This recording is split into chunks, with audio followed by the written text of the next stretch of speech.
Good morning. Alex Letas Kap. Isig mo gawa mo update. So yun. So ito na yung lettuce natin. 20th day. Okay, 20th day. Tapos dito, dilagay ko na din dito yung isa. So ganyan na siya. Tingnan natin siya ng personal. So yan, nag-uumpisa nang maglabasan sa baso. 20th day. Tingnan natin. Wow, so ganda. Yan. Yan, sa mga bago lang nakasubaybay sa ating vlog about lettuce. Kaya hindi pantay-pantay ito. Ito yung mga late bloomer o late germinated. Sabay-sabay naman po ito tinanim. Yung iba is a few days o a few weeks bago pa tumubo. Hindi ko alam, no? Ba't ganun? So ito ay may dalawang variety. Ito po ay Olmeti. At ito naman yung Junction. Yan, Junction. So dalawang variety po ito. So yan. So maganda na siya. Somehow yung iba ay nagwi-wilting o parang nalalanta. Sabay pa may nalalanta dito. Ito. Parang nalalanta siya. Yan. So hopefully makasurvive sila. So sa ano yan, sobrang init. Pero yung iba naman, yan, kagaya ng mga ganyan, talagang survive na yan. We'll wait na lang na sila ay lumaki pa. And then doon sa kabila, naglagay na rin ako. Aayusin na lang din yan. Kaso yun talaga yung mga super late. Tinanim ko yung iba doon na buto. Siguro tingin ko luma eh. Ayaw mabuhay ng matino. Ibig sabihin eh, magge-germinate ang nabibiyak kaso hindi nagtutuloy. Yan, ang ganda na. So soon to come, nakikita niya na hindi pa siya masyado lagpas sa baso. Ito medyo lagpas sa baso. So ang mangyayari dyan in the future ay hindi niyo na makikita itong styrobox. Talagang puro green na to lahat. Ganun yung magiging future niyan. So nagsimula tayo dati yung box na kulay itim din ay nandito din sa gitna. Lahat yan ay nasa gitna.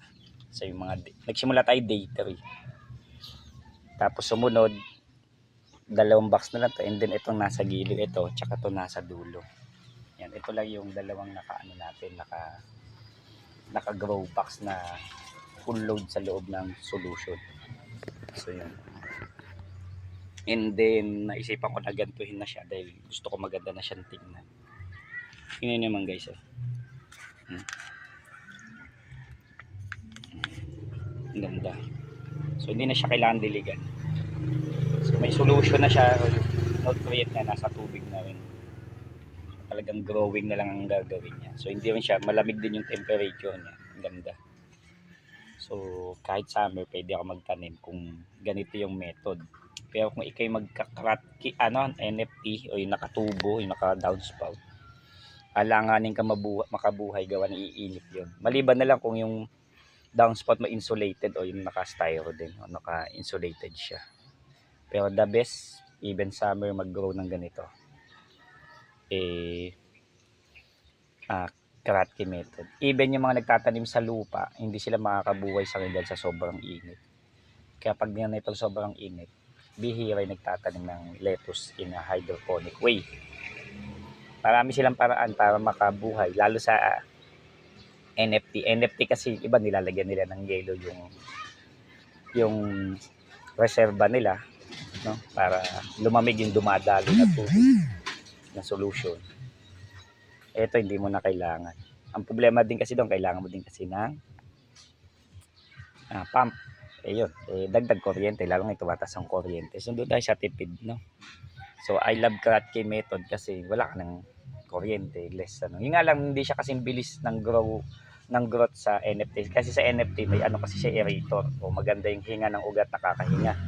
Kaya yung paglaki mabilis. Pero sa dito naman, normal mode, 40 to 45 days. Pero saan man at lalaki din naman. Ganda na. Okay, hindi na ako pupunta sa ibang lugar. Pinag-isa ko na lang. Ito naman yung supposed to be na dito ko ilalagay. Ito na, dito ko na nilagay. Yan. So hindi rin siya pantay-pantay. May solution din sa ilalim. Iba dito yung mga nag-wilting to na yung nalalanta. Tinatry ko kung mabubuhay pa sila. Kailangan masanay na sila sa harsh environment. Meaning, talagang hindi sila magsusurvive kagaya nito. Ito galing to dun. Galing na to dun sa kabila.